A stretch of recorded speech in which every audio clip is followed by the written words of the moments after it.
Firstly, in Surah Al-Baqarah, Allah subhanahu wa ta'ala says, يا أيها الذين آمنوا كتب عليكم الصيام كما كتب على الذين من قبلكم لعلكم تتقون. O you who believe, fasting has been prescribed upon you just like it was prescribed upon those before you, in order that you may achieve God consciousness. Taqwa. Taqwa has an encyclopedia full of meaning, subhanallah.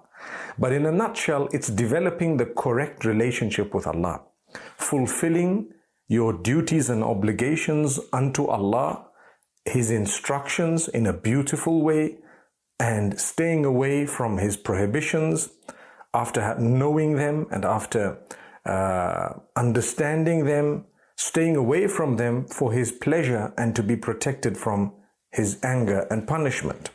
So that is taqwa. So Allah says, it has been prescribed upon you in order for you to become conscious of Allah.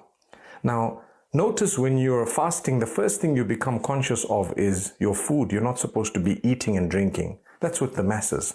The bulk of us, the first thing when we talk about fasting, the first thing that crosses the mind is, we're going to have to be staying away from food and drink. Alhamdulillah.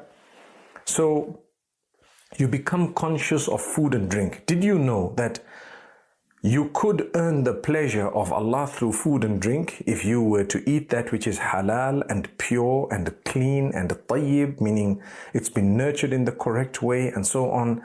And you could earn the anger of Allah through your food and drink. If it is haram, if it is intoxicant, if it is something that displeases Allah that He has prohibited. So when you become conscious of your food and drink, not only does it help you with your health and so on, but it would actually primarily serve as you becoming more conscious of what goes into your mouth. Subhanallah.